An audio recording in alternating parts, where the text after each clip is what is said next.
ಜಗದೇಕನಾಥಂ ಭಕ್ತಪ್ರಿಯಂ ಸಕಲಲೋಕನಮಸ್ಕೃತಂ ಚ ತ್ರೈಗುಣ್ಯವರ್ಜಿತಮಜಂ ವಿಭುಮಾದ್ಯಮೀಶಂ ವಂದೇ ಭವಗ್ನಮರಾಸುರಸಿದ್ಧವಂದ್ಯಂ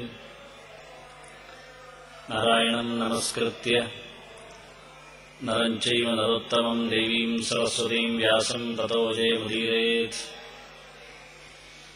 ಧರ್ಮಕ್ಷೇತ್ರೇ ಕುರುಕ್ಷೇತ್ರೇ ಸಮವೇತಾಯುತ್ಸವಃ ಮಾಮಕಾಃ ಪಾಂಡವಾಶ್ಚೈವ ಕಿಮಕುರ್ವತ ಸಂಜಯ. ಶ್ರೀಗುರುಭ್ಯೋ ನಮಃ. ದುರ್ಯೋಧನ ಆಚಾರ್ಯರ ಬಳಿಗೆ ಬಂದು ನೋಡಿ ಅಂತ ಹೇಳ್ತಾ ಇದ್ದಾನೆ. ಯಾರೂ ಕಾಣದೇ ಇರತಕ್ಕ ಗದ್ದಲವನ್ನು, ಸಮಸ್ಯೆಯನ್ನು ತಾನು ಕಂಡೇ ಅನ್ನುವಂತೆ ಇದು ಮೊದಲ ಬಾರಿಗೆ ಪಾಂಡವರ ಸೈನ್ಯವನ್ನು ನೋಡಿದ್ದೇನೆ ಅಂತ ಹೇಳುತ್ತಾ ಇದ್ದಾನೆ. ದ್ರೋಣರಿಗೆ ಅದು ಗೊತ್ತಿಲ್ಲವೋ ಅನ್ನುವಂತೆ ತಾನು ಅದರ ವೈಭವವನ್ನು, ಗಂಭೀರತೆಯನ್ನು ತೋರಿಸಿಕೊಡ್ತಾ ಇದ್ದಾನೆ. ಅತ್ರ ಶೂರ ಮಹೇಶ್ವಾಸಾಃ ಭೀಮಾರ್ಜುನ ಸಮಾಯುಧಿ ಈಯುಧಾನೋ ವಿರಾಟಶ್ಚ ದ್ರುಪದಶ್ಚ ಮಹಾರಥಃ.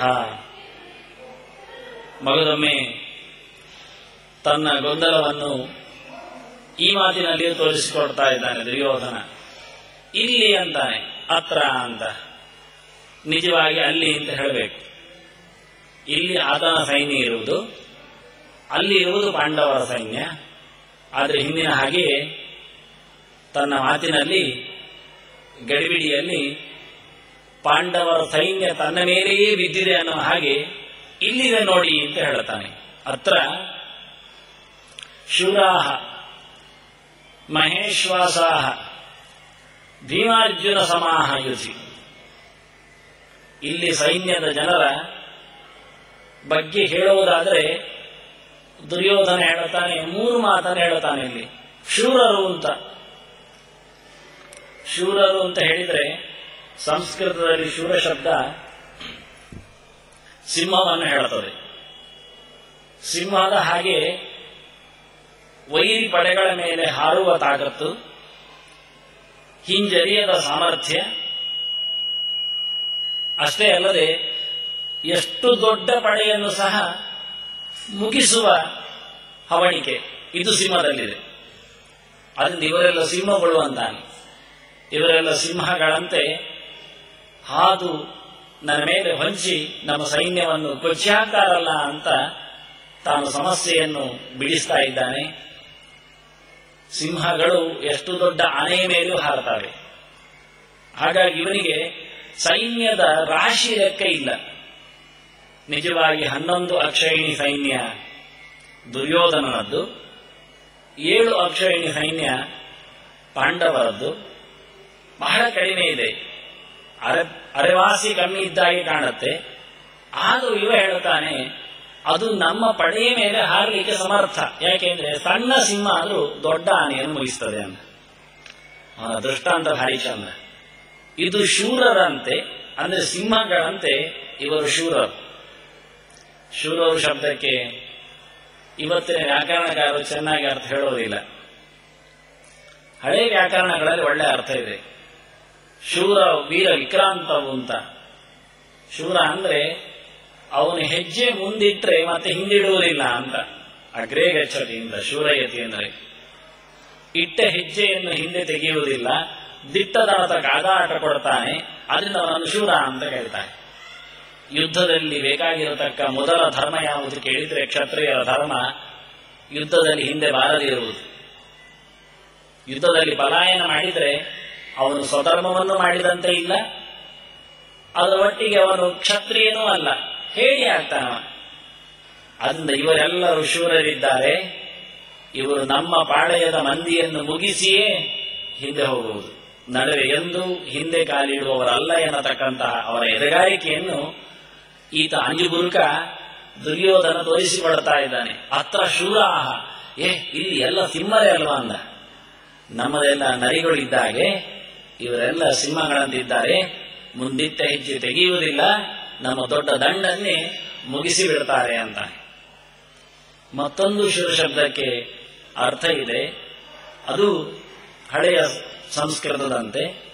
ಶೂರ ಅಂದ್ರೆ ಸ್ತಂಭನಗೊಳಿಸುವ ಅಂತ ಅರ್ಥ, ನಿಲ್ಲಿಸಿ ಬಿಡುವ ಅಂತ ಅರ್ಥ. ತಾನು ಮುಂದೆ ಹೋಗ್ತಾನೆ ಅಷ್ಟೇ ಅಲ್ಲ, ವೈರಿ ಪಡೆಯನ್ನು ಮುನ್ನುಗ್ಗದಂತೆ ಮಾಡ್ತಾನೆ ಅಂತ. ಅವರನ್ನು ತಡೆಯುವ ಸಾಮರ್ಥ್ಯ ಇವರಲ್ಲಿದೆ ಅಂತ ಇದನ್ನು ಹೇಳಿಬಿಟ್ಟ. ನಮಗಿನ್ನು ಮುಂದಡಿ ಇಡ್ಲಿಕ್ಕೆ ಆಗುವುದಿಲ್ಲ ಅಂತ. ಈ ಶೂರರ ಎದುರು ಎಲ್ಲಿಯಾದರೂ ಸಿಂಹದ ಹತ್ತಿರ ಆನೆ ಆಗಲಿ ನರಿ ಆಗಲಿ ಹೋಗುವುದಂತ ಎದುರಾಗಿ? ಸಿಂಹ ಹಿಂದಿನಿಂದ ಹಾರುವುದಿಲ್ಲ. ಸಿಂಹದ ಕತೆ ಹೇಗೆ? ಅದು ಸಣ್ಣ ಮರಿಯೇ ಇರಲಿ, ಎದುರಿಂದಲೇ ಆನೆ ಮೇಲೆ ಹಾರುವುದು. ಅದಕ್ಕೆ ಮೋಸದ ವಿದ್ಯೆ ಗೊತ್ತಿಲ್ಲ, ಅನ್ಯಾಯದ ಮಾರ್ಗ ಇಲ್ಲ, ನೇರವಾದಂತಹ ಆಕ್ರಮಣ. ಇದು ಸಿಂಹದ ನಡೆ. ಅದನ್ನು ಉಲ್ಲೇಖ ಮಾಡ್ತಾನೆ ದುರ್ಯೋಧನ. ನಾವು ದಾಳ ಉರುಳಿಸಿದೆವು, ಮೋಸ ಮಾಡಿದ್ದೇವೆ. ಇವತ್ತು ರಣಾಂಗಣದಲ್ಲಿ ದಾಳ ಉರುಳುವುದಿಲ್ಲ, ಕೊರಳು ಉರುಳುತ್ತದೆ ಅಂತಾನೆ. ಈಗ ಅತ್ರ ಶೂರಾಹ ಅಂದ. ಇಲ್ಲಿ ಎಲ್ಲ ಸಿಂಹಗಳೇ ಎಂದು ಹೇಳ್ತಾನೆ. ತಡೆಯುವಂತೆ ಇಲ್ಲ, ಓಡುವಂತೆಯೂ ಇಲ್ಲ. ಪರಾಕ್ರಮ. ಆನೆ ಹಿಂದೆ ತಿರುಗಿ ಓಡಲಿಕ್ಕೆ ಆಗುವುದಿಲ್ಲ, ಓಡಿದ್ರೆ ಬಿಡುವುದಿಲ್ಲ. ಆನೆಯನ್ನು ಸಿಂಹವನ್ನು ಓಡಿಸುವುದು ನೋಡಬೇಕು. ಅದು ಮತ್ತೆ ಮತ್ತೆ ಎದುರು ಬಂದು ಹಾರ್ತದೆ. ಹಾಗೆ ಕುಂಭಸ್ಥಳದ ಮೇಲೆ ಮುಗಿಸಿ ಬಿಡತಕ್ಕಂತಹ ಹುನ್ನಾರ ಸಿಂಹ ಶಕ್ತಿ ಇದ್ದು ಇವತ್ತು ನನಗೆ ಅದು ಪ್ರತ್ಯಕ್ಷವಾಗಿದೆ. ನೀವು ಸುಮ್ಮನೆ ಇದ್ದೀರಾ ಕೇಳ್ತಾನೆ. ನಿಮ್ಗೆ ಯಾರಿಗೆ ಇದರ ಗಂಭೀರತೆ ಗೊತ್ತಾಗ್ಲಿಲ್ವಾ? ನಮ್ಮ ಸೈನ್ಯದವರಿಗೆ ಏನಿದರದ್ದು ಯೋಚನೆ ಇಲ್ವಾ? ತಾನೇ ಮೊದಲ ಬಾರಿಗೆ ನೋಡಿಕೊಂಡ ಹಾಗೆ ಓಡಿ ಬಂದು ಆಚಾರ್ಯನ ಹತ್ರ ಹೇಳ್ತಾ ಇದ್ದಾನೆ, ಅತ್ರ ಶೂರಾಹ ಮಹೇಶ್ವಾಸಾಹ. ಮತ್ತು ಹೇಳ್ತಾನೆ, ಸಿಂಹಗಳು ಹತ್ತಿರ ಬಂದು ಹಾರುವುದು ಏನಿದ್ರು ಒಂದು 5-6 ಅಡಿ 10 ಅಡಿ ಜಾಸ್ತಿ ಅಂದ್ರೆ. ಅದರ ಈಚೆಗೆ ಅದರ ಆಚೆಗೆ ಅವುಗಳ ಪೌರುಷ ಇಲ್ಲ. ಆನೆಗಳು ಹತ್ತಿರ ಬಂದು ಮತ್ತೆ ಹಾರಬೇಕು. ಹತ್ತಿರ ಬಂದಾಗಲ್ಲ ನೋಡಿಕೊಳ್ಳುವ. ಆನೆಗೂ ಸೊಂಡಿಲಿದೆ, ಒಂದು ಪಕ್ಷ ಹಿಡಿದ್ರೆ ಎಷ್ಟು ದೂರ ಬಿಸಾಡಲಿಕ್ಕೆ ಬರ್ತದೆ, ಹಿಡಿಬೇಕಲ್ಲ.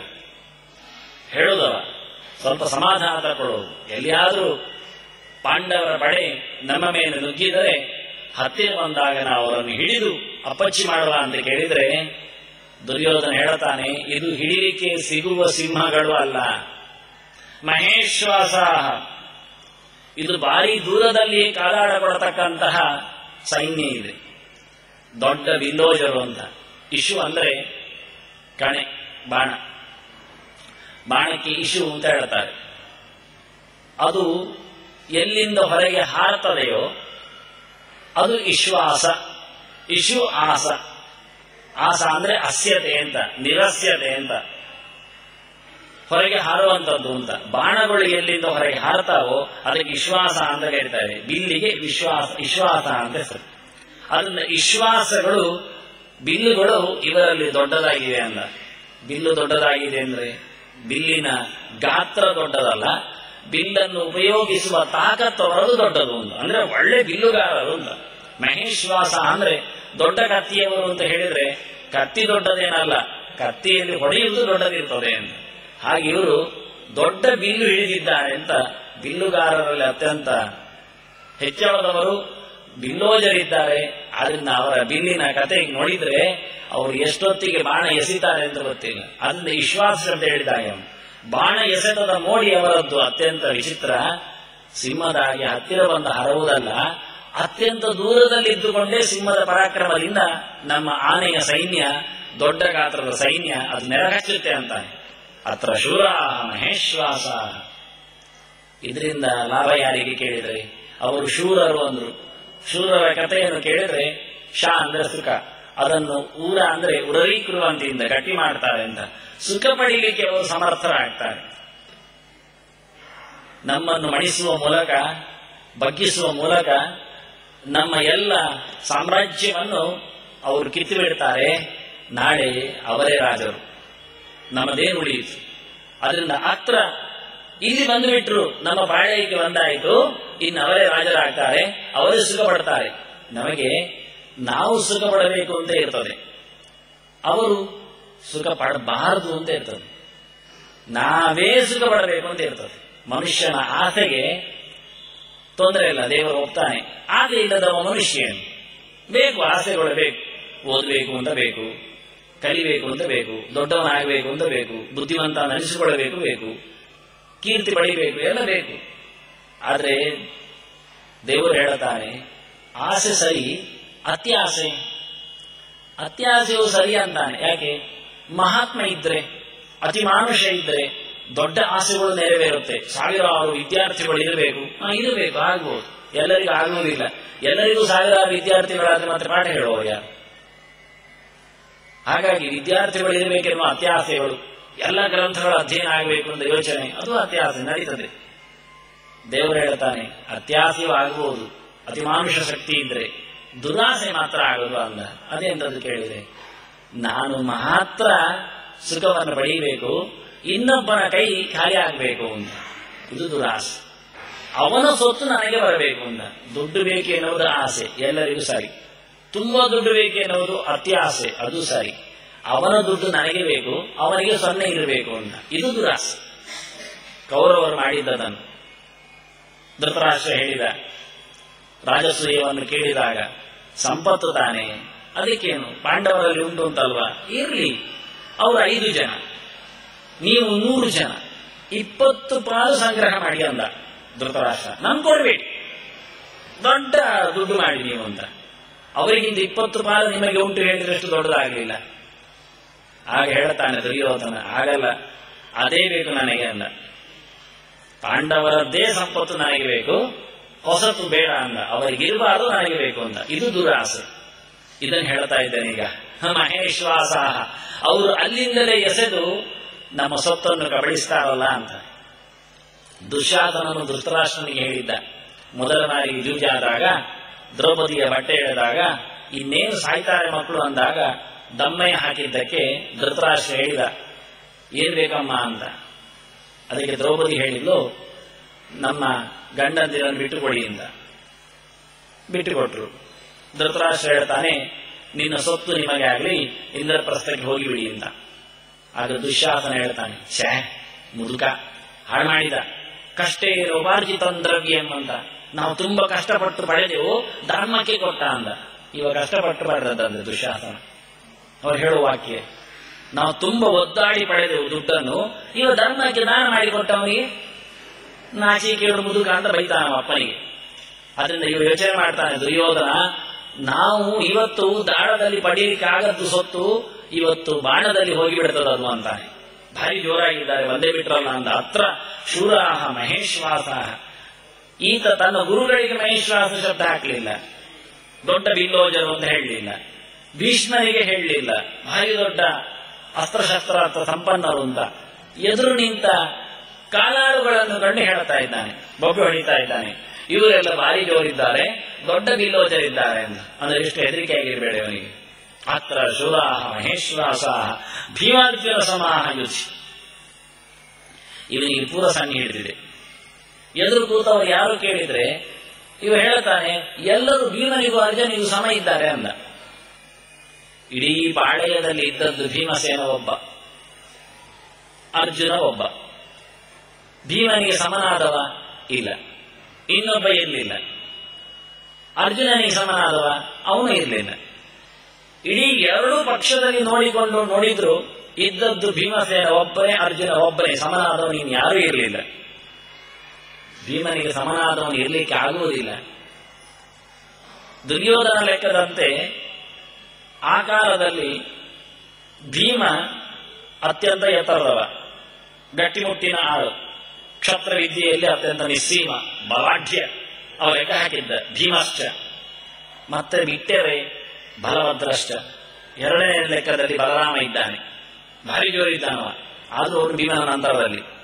ಮದ್ರರಾಜಶ್ಚ, 3ನೇ ಜನ ಶಲ್ಯ, 4ನೇದ್ದು ಚತುರ್ಥ ಕೀಚಕಶ್ಚೈವ, 4ನೇವ ಕೀಚಕ. 5 ಪಂಚಮಂ ನಾಮ ಶಿಷ್ಯಮ ಅಂತಾನೆ, 5 ಇಲ್ಲ, 40 ಅಂದವ. ಬಲಾಢ್ಯರ ಲೆಕ್ಕಾಚಾರದಲ್ಲಿ ಅನ್ಯೋನ್ಯ ನಂತರ ಬಲಾಹ ಕ್ರಮಾದೇತೆ ಅಂತಾನೆ. ಇವರು ಒಬ್ಬೊಬ್ರು ನಂತರದಲ್ಲಿ, ಭೀಮ ಮೊದಲಿಗ, ನಂತರ ಬಲರಾಮ, 3ನೇವ ಶಲ್ಯ. ಈ ಮೂರರಲ್ಲಿ ಸೇರದ್ದು ನಾಲ್ಕನೆಯದ್ದು. ಯಾಕೆಂದ್ರೆ ಇದಕ್ಕೆ ಮೂರಕ್ಕೆ ಬುದ್ಧಿ ಇದೆ, ಜ್ಞಾನವೂ ಇದೆ, ಎತ್ತರದಲ್ಲಿ ಬಲವೂ ಇದೆ.